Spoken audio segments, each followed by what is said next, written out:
YouTube fam. Thank you for joining me today. My name is Gina Marie Bova, and this is where I like to come to talk about solved and unsolved true crime cases, true crime facts and stats, and missing person cases that I don't feel have gotten enough attention from mainstream media. If these subjects are things that you're interested in, then I do hope you will click subscribe. And if you hit the little bell next to the subscribe button, YouTube will notify you whenever I upload new content. The stories that I discuss on this channel are not easy to hear. Some stories are of murder, kidnapping, child abuse, rape, molestation, the list goes on. If these are things that you cannot listen to, please do take care of yourself and click off of this channel. I do not sugarcoat things. I give details when details can be given, and I show photos that even bring me to tears. But these are stories that need to be told. Evil lives among us and does not go away when we bury our heads in the sand. So yesterday I posted a video that was called Truck Drivers That Kill, and doing the research for that showed me that there are a lot of killers out there that I have never heard of, and some really interesting ones at that. So I figured I would start this with this being episode 1, and there'll be 4 more after this. For today and the next 4 days, I'm going to be doing a 5-part series called Truck Drivers That Kill. This is episode 1. If you drink, grab you one. I know I have. If you smoke. If you need snacks, grab you some snacks. Buckle up, babies. This is going to be a hell of a ride. Okay, let me preface this by saying that I am probably going to butcher some names and names of towns, names of people. I'm going to do my best not to, but if I do, please don't come for me. And also, my MS is acting up a little bit and my speech is a little off, and if that comes through during this video, please bear with me. I apologize. I'm going to do my best to keep it good here. So today, like I said, is episode number 1 of the 5-part series Truckers That Kill. And today I'm going to be discussing Edward Arthur Surratt. Now, Edward Arthur Surratt was born on August 8th, 1941 in Aliquippa, Pennsylvania, and he was the only child born to Arthur Edward Surratt and Anna Mae Surratt. He was raised in the section of town commonly known as the Hill, and he was educated in Aliquippa's public school system.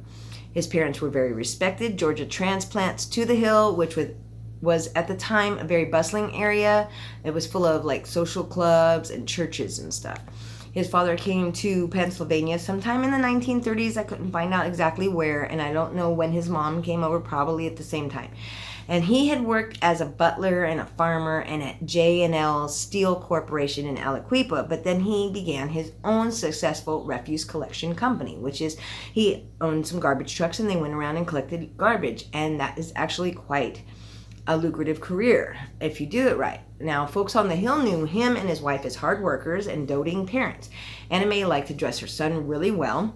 Now, I did see a source, or actually 2 sources, that said that he stated that his mom sexually assaulted him and abused him during his child and early adolescence. I am not sure if that's true, but if it is true, what he says is that she would sexually assault him and it became a daily thing. And then around puberty, she would also, after she was done, have him have sex with 9 of her friends. Now, I am going to say this. I'm guessing that's probably not true. It doesn't make sense to me that he was, well, I'm about to describe how he was in school and stuff, and he was a happy kid and all this stuff, and I don't know grown men that can do what he's saying that she made him do. And so if it doesn't make sense, usually it isn't. But I think that he is just using this little story that he's got here in order to try to justify what he did later in life. But I throwing it in there because on the off chance that it might be true, we're going to put it in there, okay? But Surratt's boyhood schoolmate remembered that he and Surratt were bumped through 5th and 6th grades in the same year. In those days at Jones Elementary School where they attended, the teachers would double promote kids based on intelligence. So this shows how intelligent he and his friend were. Surratt was very outgoing, always laughing, always telling jokes, his friend said. Everybody that they asked in these interviews that I read said he had a happy-go-lucky demeanor and never had a nasty word to say to anybody, and that his parents went to school functions, and PTA meetings, and were very involved in his education. Now, some of the people that knew him thought he changed in Vietnam, but his trouble predated the war, so I'm not buying that either. Now, he may have changed during Vietnam, but that's not why he started getting in trouble. Now, the Aliquippa police arrested Surratt while he was in high school for loitering and prowling on 2 different occasions. Once in 1959, and the second time was in 1960. Now, in 1959, it was a little fine. In 1960, during that incident, when the officers were attempting to arrest him, he fought, and he fought hard, and he broke one of those cops' nose. And so he was not only convicted of the loitering charge, but he was also convicted of assault on a police officer, and he spent 14 months in a state prison at Camp Hill. Also in 1960, an Aliquippa woman filed charges of, and I had never heard of this before, fornication and bastardry against Surratt for conceiving an illegitimate child with her daughter the year before. And Surratt was actually ordered to pay $8.50 a week to support the child. And this child later came to live with his parents, and his parents ended up raising their grandchild. Now, although he was said to be a good student early on, by high school, Surratt had problems. He eventually graduated. He did graduate high school in 1960, but he had a D average. He was like 186 out of, 298 as far as the class size. In 1963, Surratt's parents told the Times newspaper that their son made Dean's List at Youngstown State University, where he was a freshman and that was studying pre-med. But his college career only lasted that year. He dropped out right after. Police and military records show that in March 1964, he underwent U.S. Army basic combat training at Fort Dix, New Jersey. He was drafted into the Army. He then took the basic Army chaplain course and served as an assistant chaplain. And sometime in 1964, the same records show that Surratt paid a fine for assaulting a man with a pipe during a confrontation. And by April 1965, he was reduced in rank because he went AWOL. Now, the next time that Edward Surratt appeared in the newspaper was in June 1965, where his grinning, good-looking face supported a helmet and a chin strap. He had completed airborne training. Now, during that same year, he was arrested for reckless driving, leaving the scene of an accident, and driving without a license, and carrying an unregistered firearm. He was fined $200. That's it. In another case, Surratt faced a charge of loitering or prowling at night, and that case was dismissed for lack of evidence, and both happened during his stay at the Army, or in the Army. Now, in June 1965, his father died of cancer. Some sources say lung cancer, some say throat cancer, but cancer nonetheless. And 2 months later, Surratt got an honorable hardship discharge and was released to the U.S. Army Reserve. And so he returned to Aliquippa to run his father's garbage business. Now, he sucked at running the business, okay? He had to file bankruptcy the very next year. And his obligation to the Army Reserve ran out on October 3rd, 1966. So to avoid his financial troubles that he was in, he enlisted in the U.S. Marine Corps the very next day after he no longer had an obligation to the Army Reserve. He arrived in Vietnam in the spring of 1967 in an amphibious tractor battalion team. I don't know what the hell an amphibious tractor is, but that sounds super interesting. These soldiers most often were seen jumping from the beds of landing craft into the surf and the heat of battle. Surratt participated in 11 combat missions during 2 tours of duty, according to his military records. Now, in 1967, Surratt took part in search and destroy missions in the Da Nang rocket belt that resulted in the destruction of 6,000 communist bunkers, tunnels, and shelters. Surratt told an investigator that he was in the Tet Offensive in 1968, which is arguably the defining year of the Vietnam War. And by the time he was transferred to Subic Bay in the Philippines in September for duties as a guard and later a platoon sergeant, Surratt had suffered a shrapnel wound to his chest and a ruptured eardrum. He told the investigator that he had been in a foxhole when a Viet Cong in loincloth threw an explosive into the foxhole, and it blew him and his partner out of the hole. And Surratt said he was temporarily blinded and deafened, and then had the shrapnel. And the first thing that he saw was his partner standing there without an arm. Surratt said he played dead as their position was overrun, and then a secondary force killed off the enemy. And he went back into battle from July 1970 until he was discharged in late September 1970. He came home with several medals. Most of them were common service medals, except for the Republic of Vietnam Cross of Gallantry with palm and frame and a Purple Heart. Surratt returned from Vietnam to North Korea. He married a woman named Ophia. Do not know how he met this woman. I have no idea. I couldn't find anything about her. Other than what I'll be telling you a little later about how she speaks to the police and helps them pretty much capture him. She was a North Carolina native, and they got married in October 1970. He cheated on her the whole time, mostly with men, and he began working a couple of short stints with a number of trucking companies. On some of his job applications, he claimed attendance at a truck driving school and a plumbing school in North Carolina. So that's the only way they have any information about him during that time. In 1973, while he still lived in North Carolina, Virginia Beach police arrested him for sodomy, abduction, and enticement charges involving a 13-year-old boy. He was found guilty of all charges except for the abduction in March 1974, and he spent 3 years and a few months in prison. That's it. Details of the crime itself are not available because the victim was 13 years old, and so those court documents have been sealed. In January of 1977, Surratt returned to Aliquippa, and that's when all the local killings started. Now, right after he moved there were missing people, dead bodies, rapes, home invasions, just one unsolved after the next, and nobody knew it was him, obviously, not right away. But the timing is where I'm going with this one. Linda and David Hamilton, September 21st, 1977.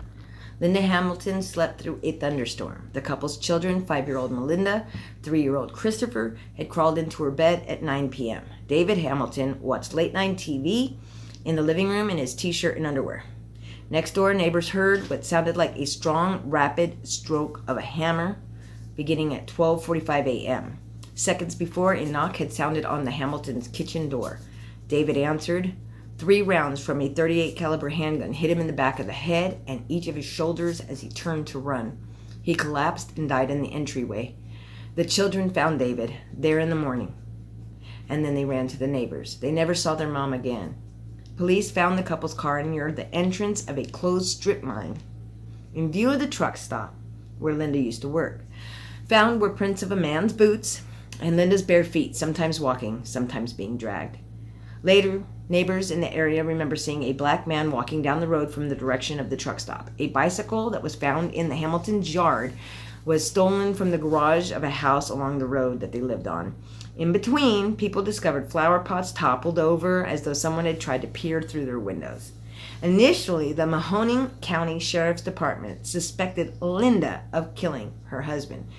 Instead of issuing a missing persons report, they issued a fugitive warrant, which prompted a federal warrant for her arrest, and they kept it active for several years after her disappearance. Now, Beaver Township, Ohio Police Chief Carl Frost always thought that it was very clear that Linda was abducted, but when Frank Ziegler, 28-year-old driver for Taylor Milk Company in Ambridge, turned up shot to death a week later, the Mahoning sheriff believed that Linda Hamilton was the killer. September 27th, 1977. Ziegler was heading for his farm from Taylor's loading dock in Ambridge. Police do not know what led him to pull off the road that night. Ziegler of Kittanning was shot once in the head. The bullet passed through the front window of his milk tanker truck on Warrendale Bain Road in Marshall Township. The call initially came in as a suicide, but police found no gun at the scene, so obviously he couldn't have done it himself. They also found the contents of his wallet strewn inside the cab of his truck and his empty wallet on the road's berm. Now, $400 were missing from that wallet, and ballistics tests showed that the same .38 caliber gun that had killed David Hamilton killed Ziegler. Allegheny County Police did not make the connection the Mahoning sheriff was sure of. A killer was loose, but Allegheny officials did not think that it was Linda Hamilton, like Mahoning sheriff thought. 3 days later, Joseph and Catherine Weinman turned up dead in their Marshall Township home. On September 30th, 1977, the Weinmans' one-story house in Marshall was in a rural setting with easy walking distance of the Pennsylvania Turnpike. Joe was 30 years old. He became a paraplegic when he was machine gunned in the back in Vietnam. He got around either on a gurney or a wheelchair. Kathy, who was 28, cared for him and their 2 young boys, who was 5-year-old Joe Jr. and 2-year-old Kenny. That night, the children slept as Joe laid on his stomach on the gurney so that Kathy could dress this ugly $50 bed sore that was on his butt. Okay, he was laying on the gurney. He was nude. He was outside the bathroom door as Kelly nursed him when the killer confronted them. Police never found the weapon that he used, but they think the killer took a 5-pound sledgehammer that was discovered later to be missing from the garage. He slammed the weapon into Joe's head, and then he chased Kathy around the home. He beat her, he stripped her of her clothes, and he raped her. In the meantime, Joe regains consciousness. I don't know how. He wheeled himself down the hall. In the closet was a shotgun that was not operable, but he thought maybe, possibly, he could use it as like a bluff. But the killer caught him at the open closet door before he could reach the gun and hit him from behind, caving in his skull. Kathy ran. She made it to the gravel driveway before the killer caught up to her. He killed her with at least 11 stab wounds to her face and to her chest area, and then he cut her throat with one of her own steak knives taken from the drain bin on the kitchen sink. Her little boys, who hid all night in fear underneath a bed, found her there face up in the morning. Hairs from her killer were clutched in her hand.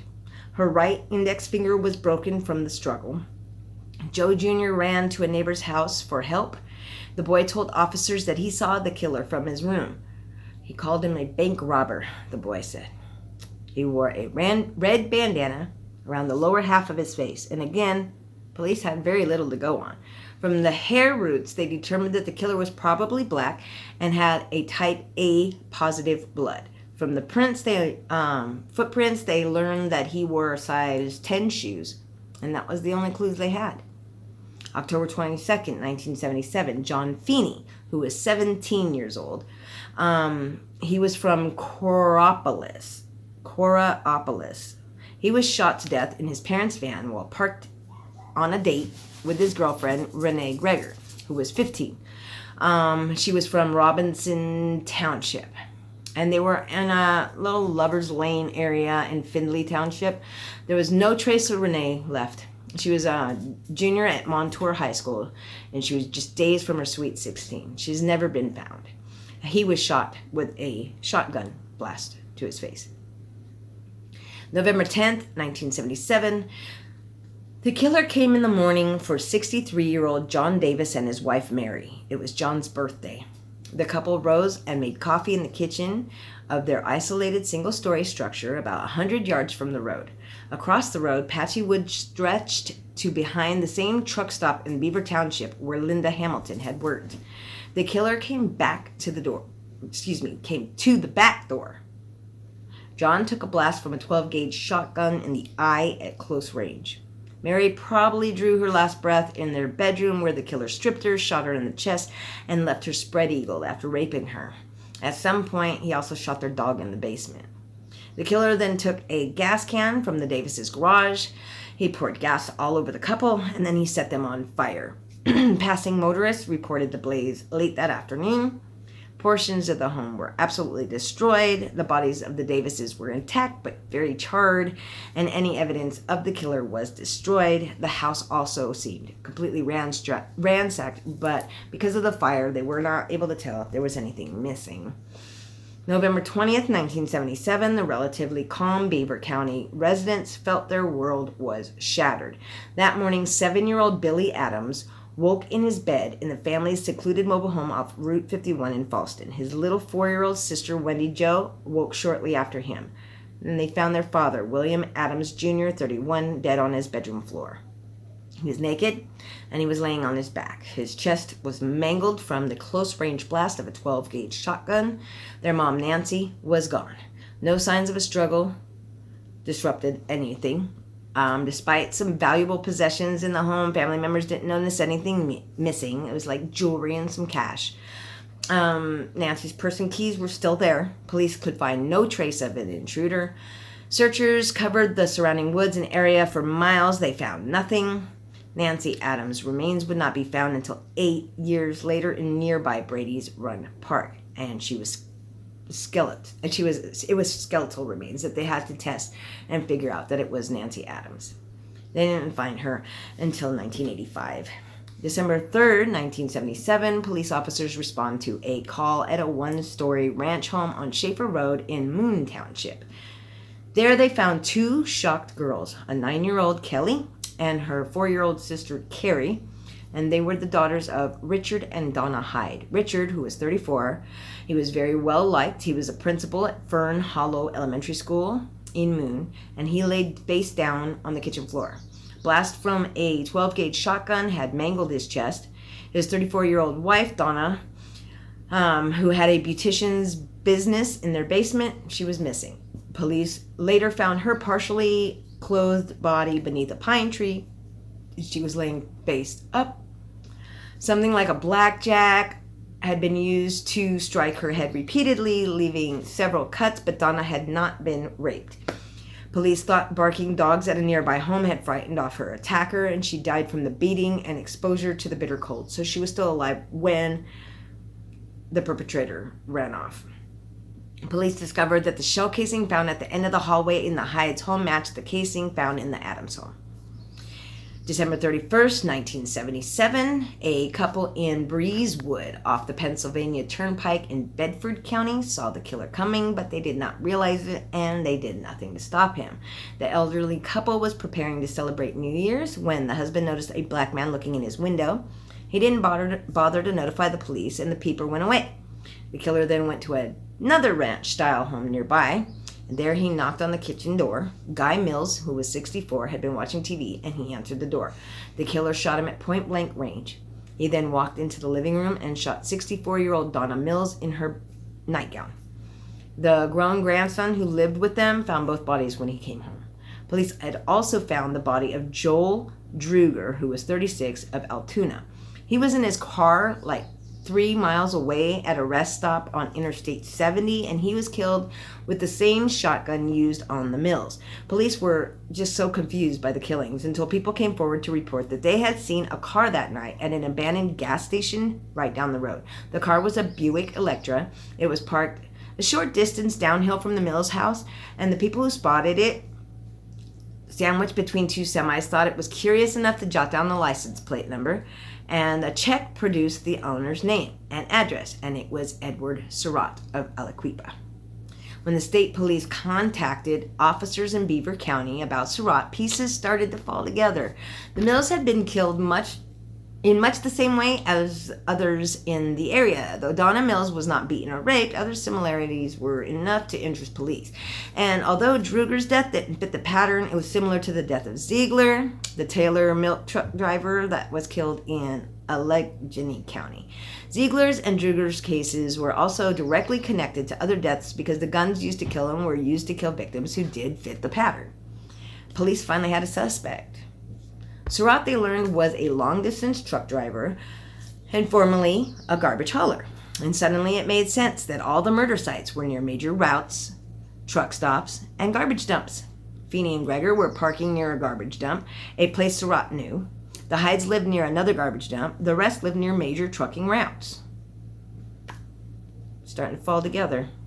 January 7th, 1978, the killer shot 56-year-old steel worker John Shelkins and left Shelkins' wife for dead in their single-story home on McNair Street in Baden. 48-year-old Catherine K. Shelkins had taken a sleeping pill and was in deep slumber on the living room couch when she heard a bang. She jumped to her feet and confronted a strange man wearing a bandana over most of his face and holding a shotgun. He told her to keep quiet. You're coming with me. When Kay refused and darted for the phone, he attacked her. He beat her and he kicked her in the face.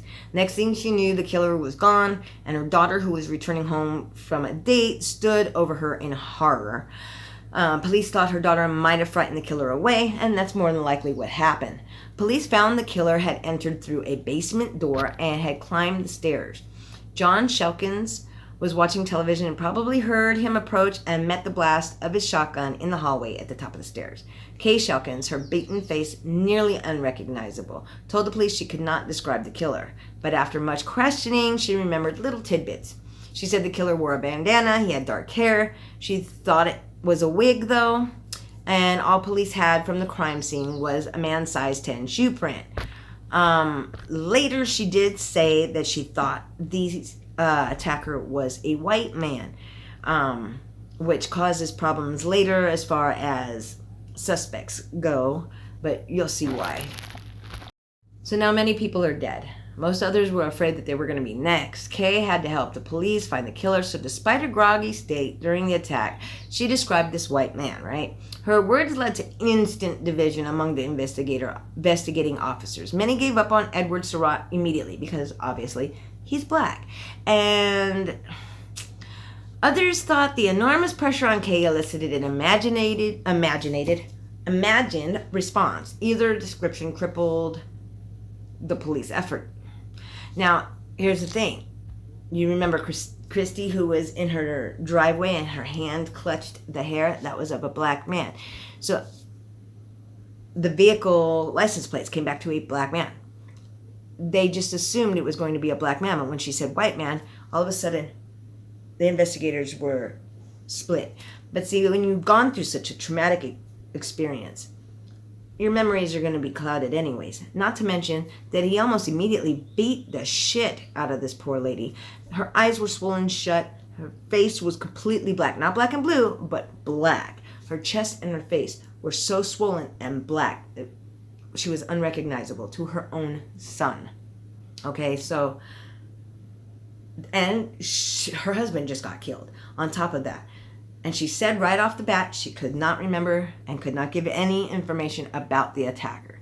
But they just kept on fucking with her until she just said what she had to say. Now, only this much of his face is showing. He's wearing a wig and he's wearing a bandana across his face. So only he had this. So Edward Surratt was fairly light-skinned for... He could have been mistaken for white when you only see this much, right? Plus there's makeup, there's all kinds of shit. I mean, if he's wearing wigs and he's putting fake hair on his face on other instances, then it's not too far of a stretch to think that maybe, or with the lighting, or who knows what, maybe it was just completely false memory in the first place, right? So anyways, March 27th, 1978. So police stopped Surratt in Boardman Township, Ohio, for making an illegal left turn directly in front of a police cruiser. The officer cited him and let him go. The next morning, a neighbor noticed that Catherine Flicky's home had a broken glass door. Police discovered Flicky, a 70-year-old widow, dead inside. She lived alone in a neat single-story home backed by woods just 2 miles from the same truck stop near 2 of the sets of Beaver Township murders. Her residence was about 1 mile from where police had stopped Surratt. Flicky had been beaten to death.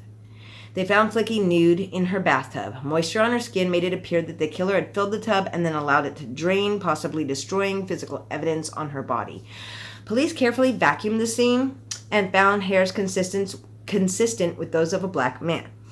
Police could find no evidence that a black person had visited her home prior to the murder, so they believed that the hairs must have been from the killer. June 1st, 1978.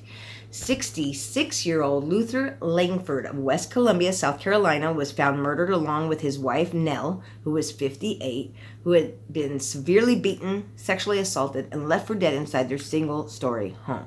South Carolina put out an alert for their missing vehicle. Surratt's wife, Ophia, who had been secretly cooperating with the police, notified them that her husband had left a car with South Carolina plates in the West Aliquippa parking lot next to the J&L Steel Corporation plant.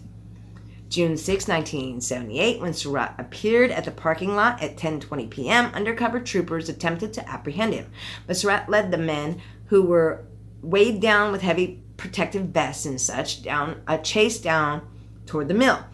And state police had not notified local police about the stakeout, and no immediate backup was available, so an undercover vice trooper chased Surratt through the massive mill and then lost him when Surratt jumped over a steep and jagged 50 to 60 foot cliff into the Ohio River. The search continued well into the night. They could not find him anywhere. They debated his course. Maybe he cut back across the mill over the 4 lanes of Route 51 and into the dense tangle of homes clinging to otherwise wooded hillside in the city's Logs Town section. Or maybe he had sprinted through the half-mile length of the plant and found an opening to a pipe stream of stormwater snaking beneath Franklin Avenue. Who knows?